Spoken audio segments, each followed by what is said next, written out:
welcome to True Vine Talks with Rachel and Linda.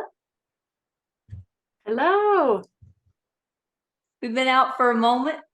Yes, some time off during the holidays. Yeah, to recoup, and we're ready for 2024. Yes, Rachel has taught me to rest and decompress.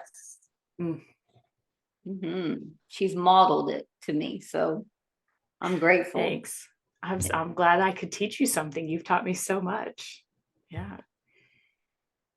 Yes. So today, Miss Rachel has come up with an amazing podcast idea, and we're going to process obstacles for change. Yeah, some of the things that like keep people stuck and prevent them from changing. And I was thinking about this. I was like, okay, we've wrapped up 2023. We're going into 2024. What might people be interested in? We've done podcasts on goals and habits and things like that. And it's one thing I hear a lot, especially after people have spent time, with at family gatherings or work gatherings or what have you. They're like, why are people not doing the work? Especially those like, I'm here every week, I'm here every other week, right? Type of client. It's like, I'm doing it. Why isn't everybody else doing this? It's so beneficial. It's so helpful. And so today we're going to talk about some of those reasons why people are stuck and, what prevents them from doing this work. And are we talking about like broad work, like learning how to communicate better, learning skills and strategies for mental health? Absolutely. Yeah. That's a good thing. Yeah. When I say the work, I'm just talking about whatever goals someone might have as far as the mental health goes. Yeah. Why they're in therapy. Yeah. Growing and just becoming a better version of themselves, whatever that entails. Yeah. So, what makes it so hard to change or become like pick up a new habit? Mm. Several things. I think, one of them is fear of the unknown.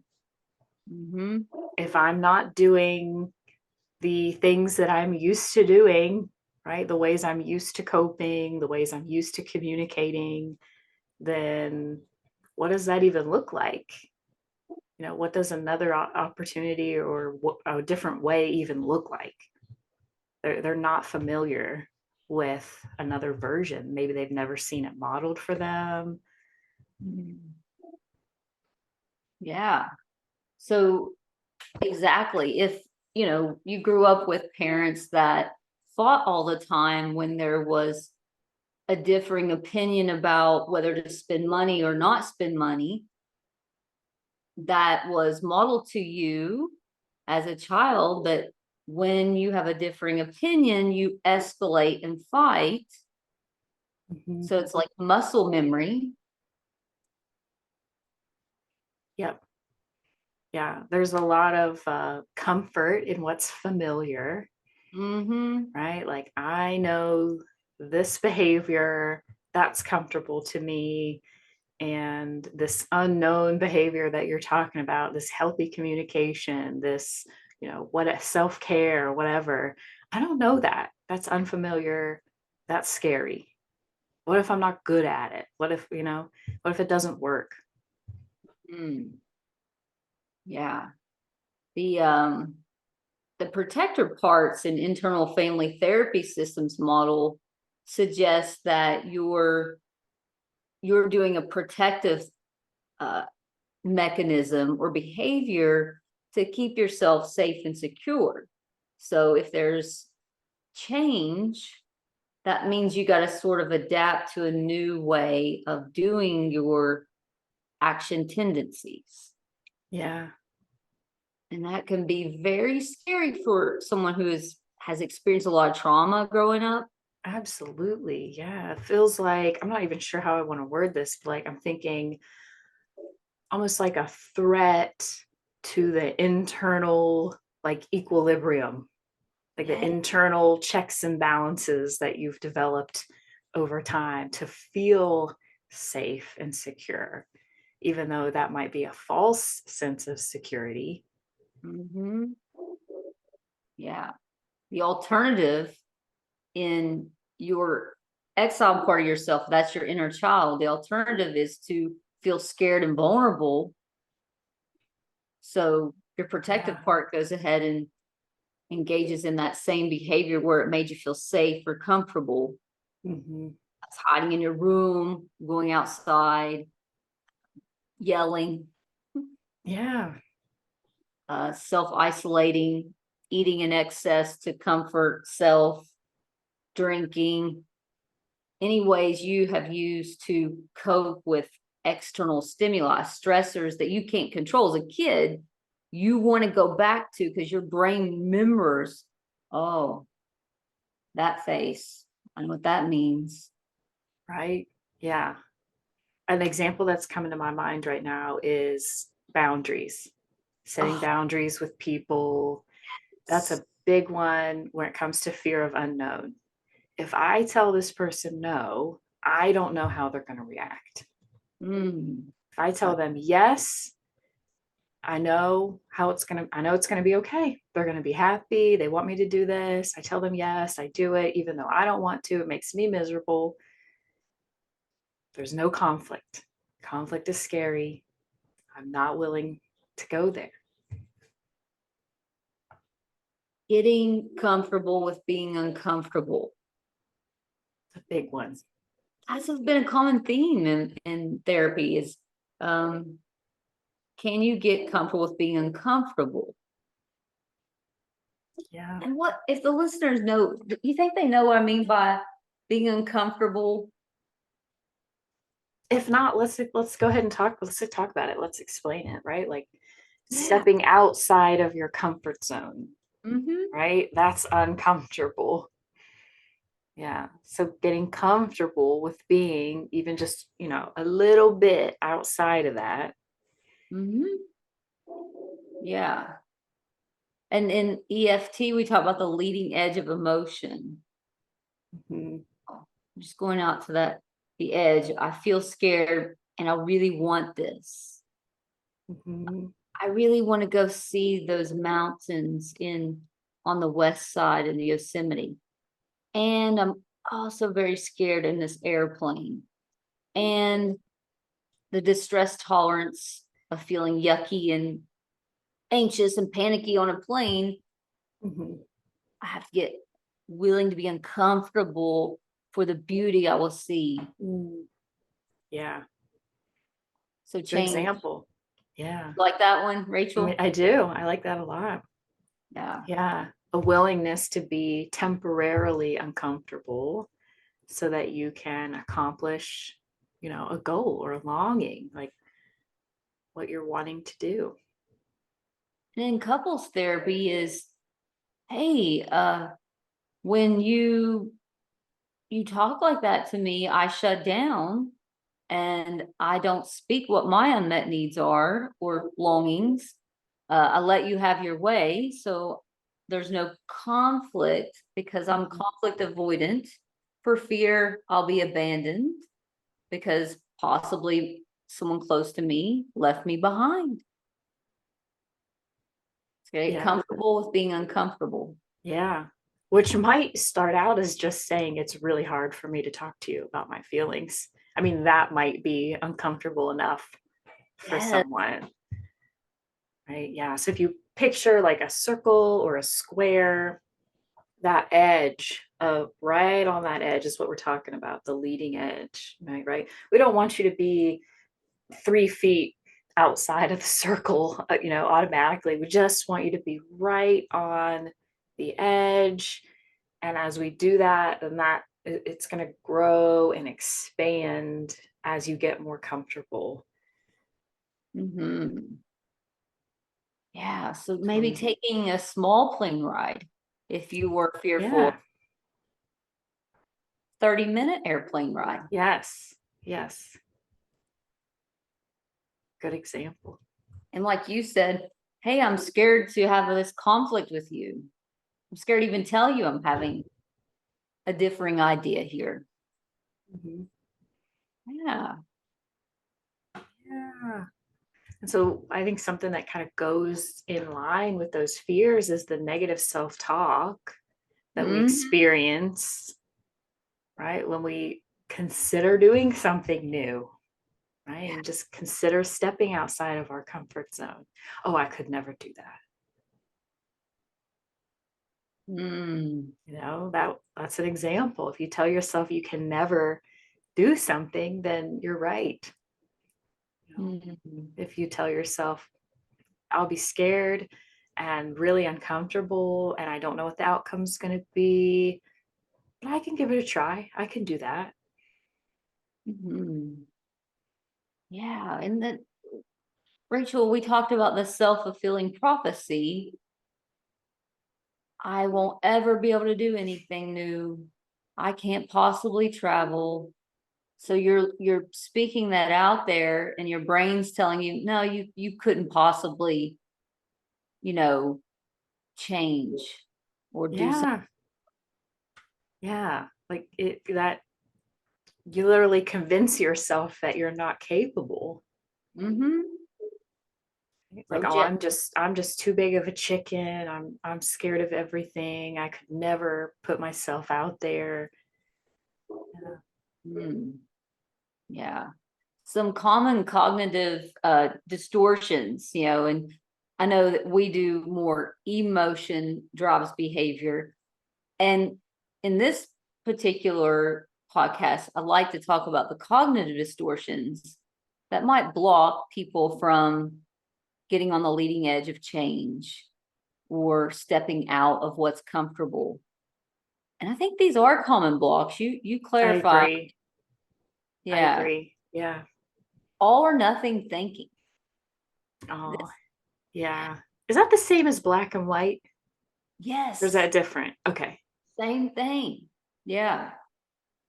Well, if Rachel and I don't sound perfect, or our communication isn't exactly the way, say, Joe Rogan's podcast sounds, we should never do a podcast. See the never, Yeah. Yep. not perfect comparison. How Yep. does that block people from growth? Oh my gosh.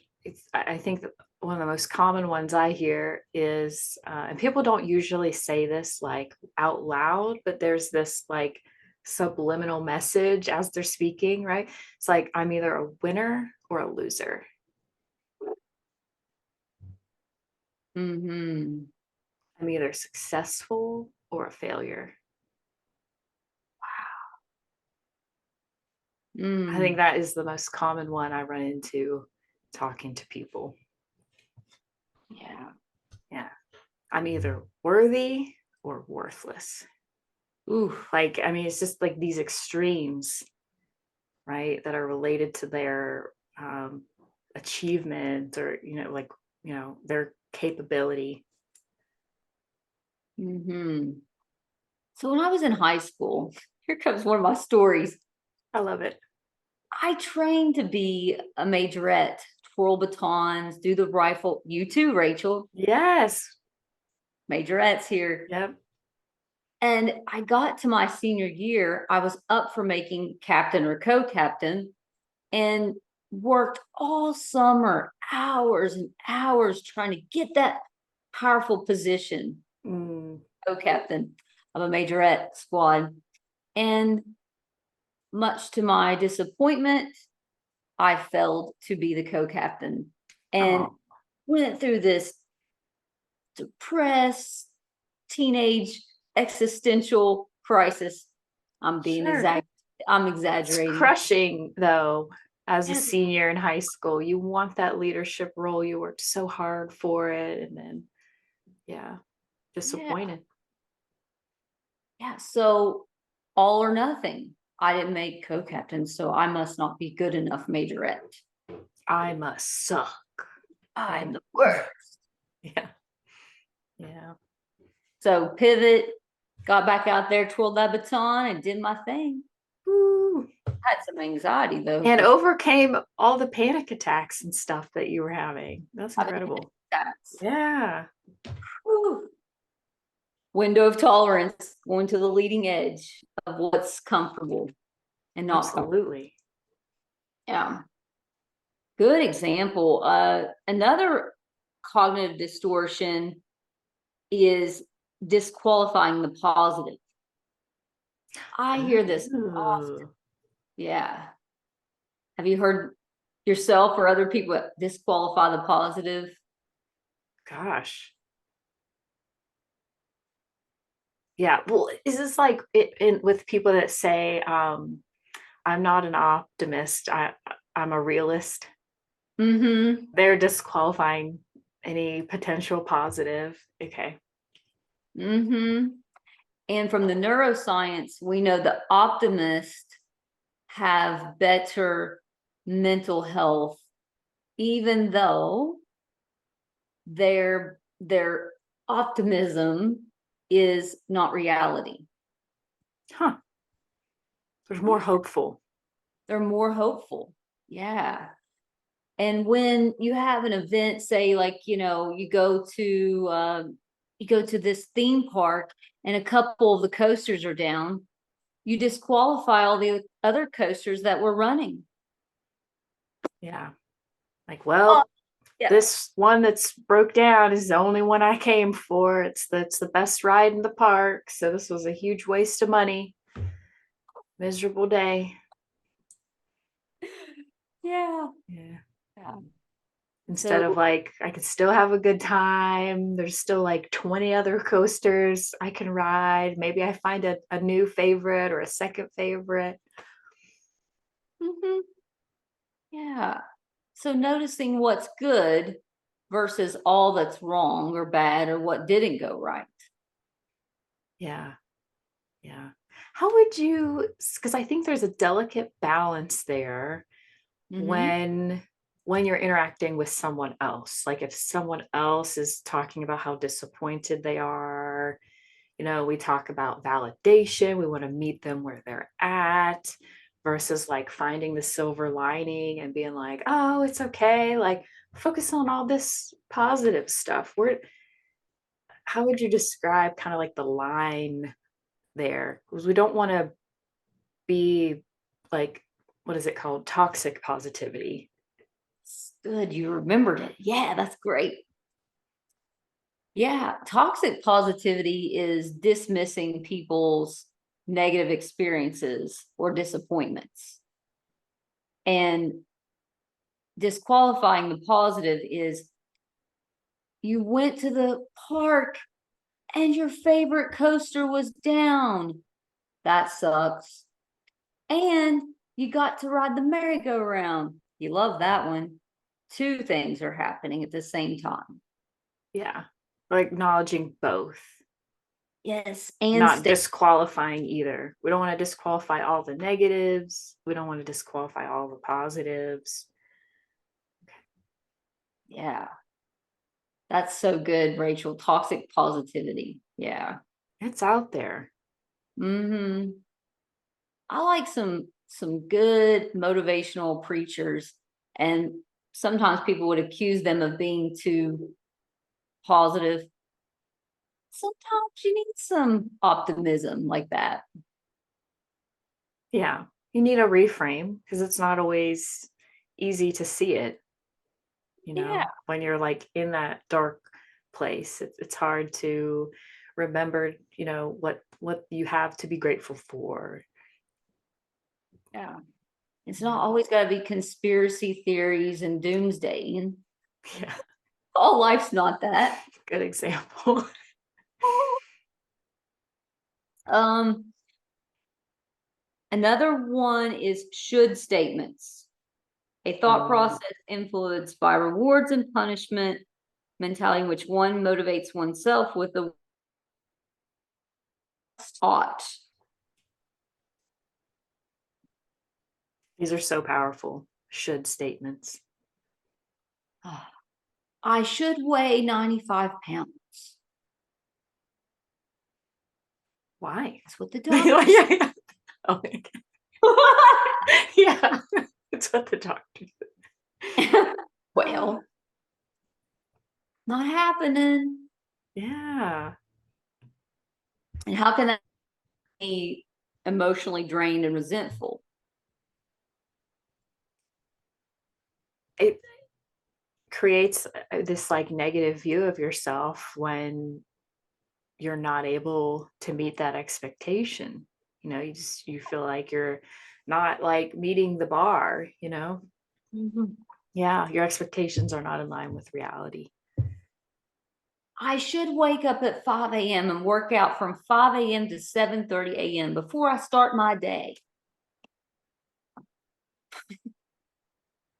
If Yeah. I can't do that, well, I'm a failure in the gym. I'm not going back. Yeah. Yeah.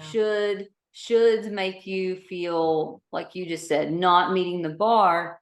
And so change can't happen because there's no atomic habits towards micro change. All or nothing back to that too. I should be doing. Yes. Yes. Yeah.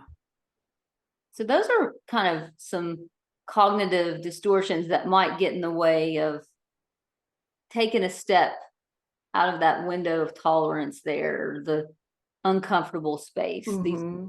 mental blocks that get in there, do you think? Absolutely. I think they prevent people from fully processing emotion, because what you were just talking about with the shoulds, I think comes up a lot when I'm working with folks experiencing grief.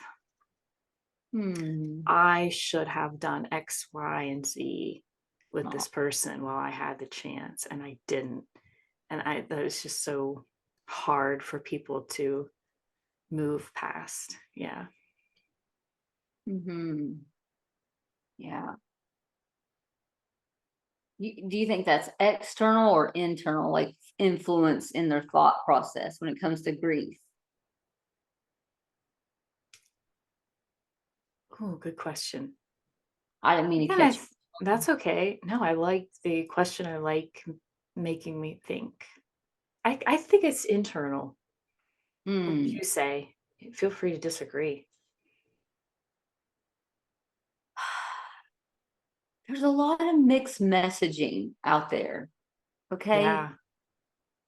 There's this guy I follow on Instagram. He's fantastic. He's from Australia. He's in the psychology field. And he says, you know, expecting people to treat parental figures in a positive way after having been abused or, Mm, had toxic relationships, but expecting them to show up in the end of life care.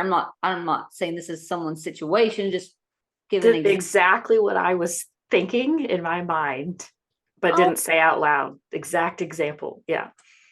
Hmm. perfect.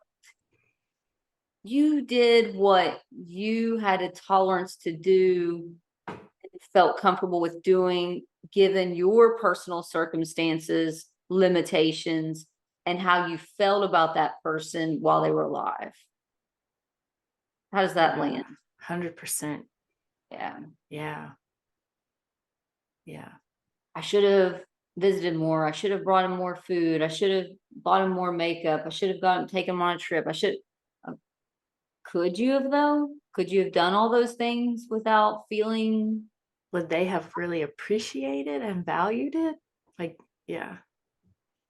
or would they have used you the whole time?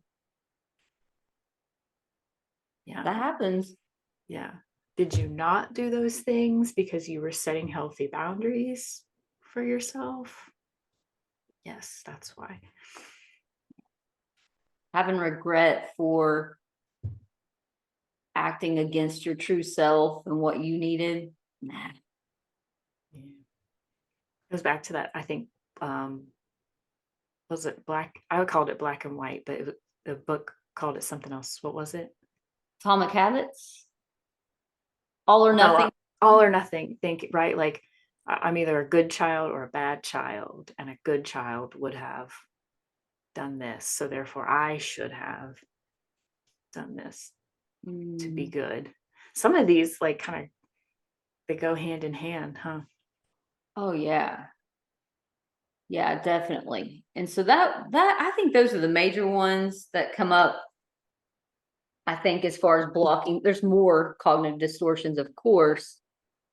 Those seem to be the Yeah, main ones that those block. are really common. Yeah, I think we've seen all of those. Yeah. Yeah. Looking at your Another thing is lack of direction and just feeling overwhelmed, which I think is also really common. People are like, I have all of these, things that I want to change in my life, and I just don't know where to start. And I just feel like I've waited for too long. And you know what? At this point, I'm just used to it. So it's fine. hmm yeah, getting stuck and just, you know, feeling overwhelmed kind of tricks the brain into just not doing. Yeah. Freezing. Yeah. Yeah. Freezing, procrastinating. Ugh, hmm I'll deal with it later. I don't have time. Yeah. Yeah. That can show up quite often for folks. Yeah. Do you want to go on to the next one? Sure. Yeah. Past trauma, which is what Miss Rachel and I were talking about earlier, is if I do A, then B will happen. So the brain doesn't discriminate between what happens right now and what happened back then. Yeah. That reprogramming there. Hmm. Yeah. So Yeah. that's why EMDR and some of these other methods are becoming popular, because your brain gets stuck even if you're not in that same life-threatening situation. Just go, or you fight or you run. Yeah. Feels like you got pulled right back into the past in this moment in time when you felt really unsafe. hmm And like ways of overcoming past trauma is going through emotionally focused individual therapy with a trained therapist like Rachel, and Mhm.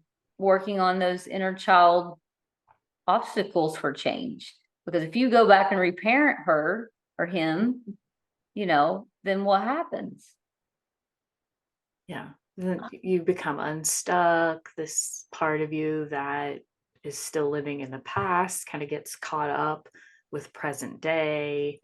You're able to self soothe Mm, whenever that comes up so you don't get as activated, you don't shut down or fight as much. exactly. So trauma doesn't have to determine your future outcome. Right. Yeah. Cool.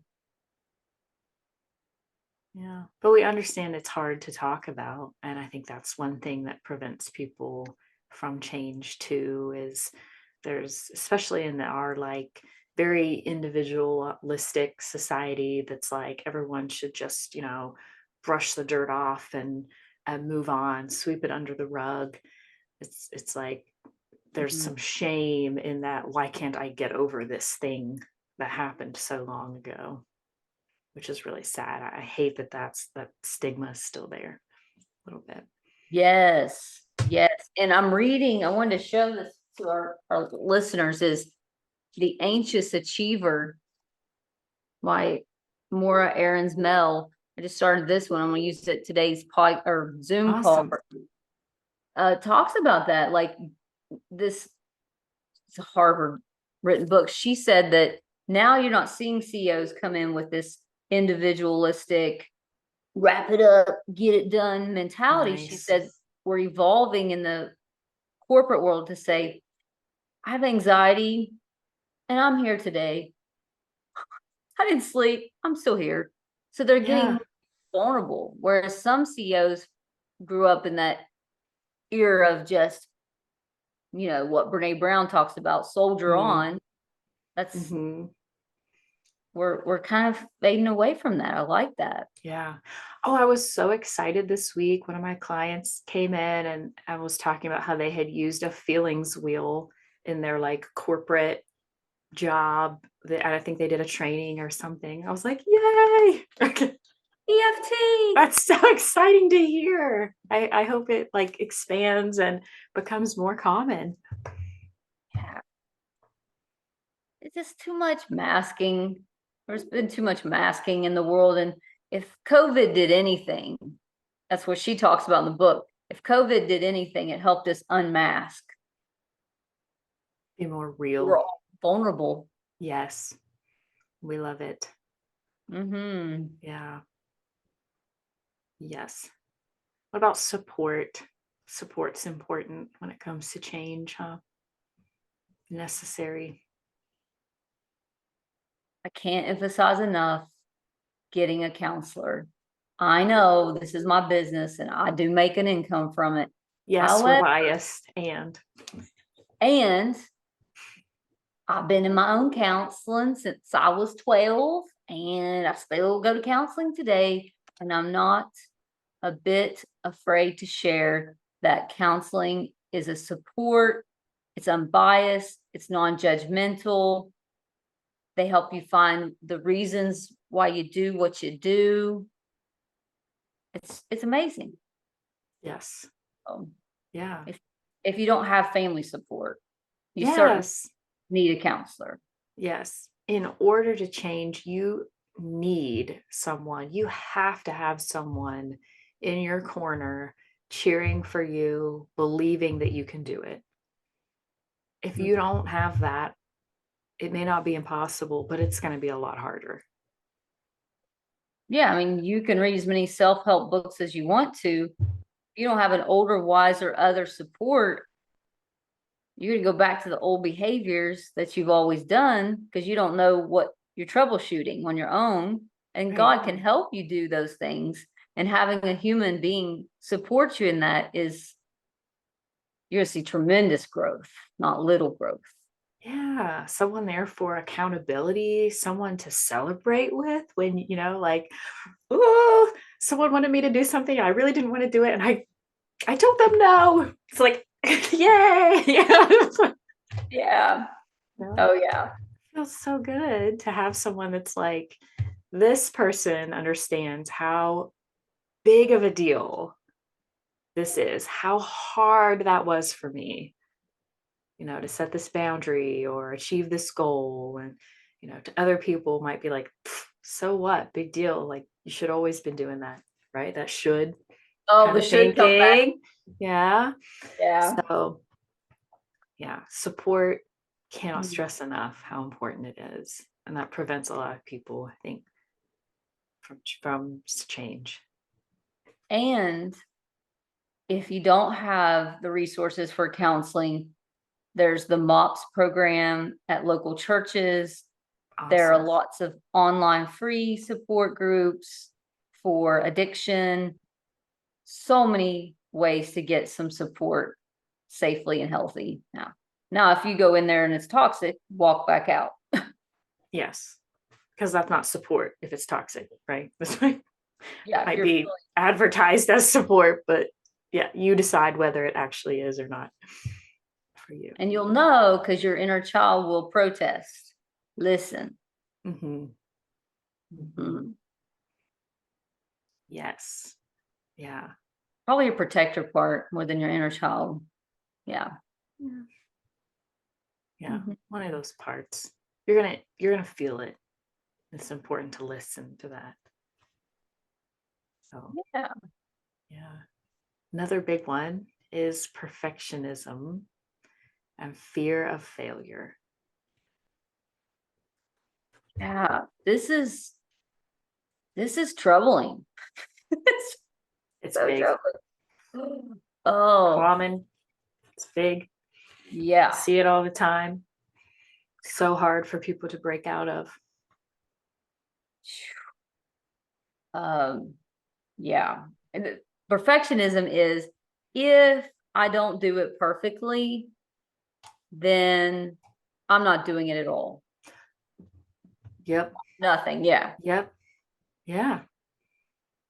If I have one hair out of the place, I won't do a TikTok. Who cares? Just go with it. Yeah. If I can't guarantee I'm going to get that job. I won't even apply. Yep. The fear of failure. And what did Michael Jordan do when he failed in high school, making the high school basketball team? Made it to the NBA. There you go. Kept practicing. Mm-hmm. Can't fear failure. Mm-mm. Got to go out there, and being willing to risk falling down is the best growth I've ever had in life. Yeah. You got to redefine what is failure. Mm-hmm. Maybe failure is not trying at all. No, Mm-hmm. you're going to see a lot more growth the more you do something and don't necessarily accomplish what you set out to achieve, because you're going to learn something in that process, and then you can, make some tweaks, adjustments, try again, and you're going to be better the second time.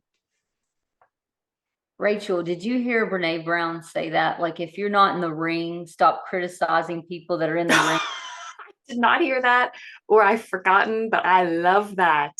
Yes. Mm-hmm.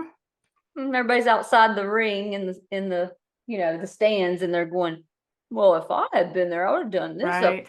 Ooh, the Judah. So all this, what? Okay. Hop in. You're up next. Let's see how you do. Mm-hmm. Yeah, I like that analogy. I love that analogy. So, what else is obstacle to change? I'm checking out Rachel's notes there. Yeah, I think the last one we have is, addiction and unhealthy coping skills, because people get really, really trapped in those cycles, and they can be difficult to get out of. Mm-hmm. Yeah, if my self-soothing comes from, something external that's harmful to my body and mind, I'm likely to go back to it because it's soothing me for the moment. Get a little release of serotonin and oxytocin in my brain. I just want to keep going back to that because that's what feels good for now. And the problem with that is, What I'm using to self-soothe is also creating other problems in my life that cause me to need to self-soothe more, and it just around and around it goes. Right? I yeah, use this substance, or I gamble, or whatever, and then I have, conflict in all my relationships, and then I need, I a feel common one. ashamed. Yeah. Sorry, Rachel. Go ahead. Yeah. A common one is pornography, is viewing pornography in excess. Then when you're Mhm. with your partner, you can't perform. So that is changing your arousal feedback. So that may feel good at the time to look at and have those feelings. Mhm. And then when you go to be with your partner, that doesn't work the same. So you get disappointed and go back to that behavior, which gets you minimal, minimal serotonin release. Yeah. Tolerance. Yeah. Tolerance up. Yeah. And with all addictions, I think over time is just eroding the connections that you have with other people. Well said. Yeah, because it's creating this really strong connection to, whatever that vice is. Yeah, Yeah. perfectly said. Yeah, so that attachment is the vice, not a person. Mhm. Yeah. Mhm. Yeah. So And we so have, then human connection begins to feel really risky and intimidating and scary. But that's what you need in order to have the support to overcome the addiction. It's just really complex. yeah, that's true. That is so true. Like, the person is what's needed to create secure bonding, healthy bonding. Yeah, that's well stated. Thanks. Yeah.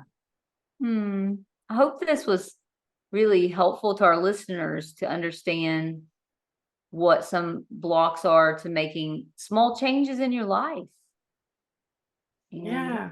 Or even understanding, the other people in your life that and maybe why it's been so difficult for them to change, or what's prevented that.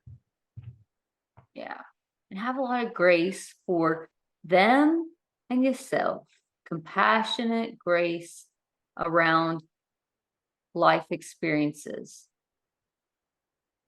Absolutely. Yes. Thanks for joining us. And until next time, we wish you well. Yeah, we'll see you next time. Bye. Bye.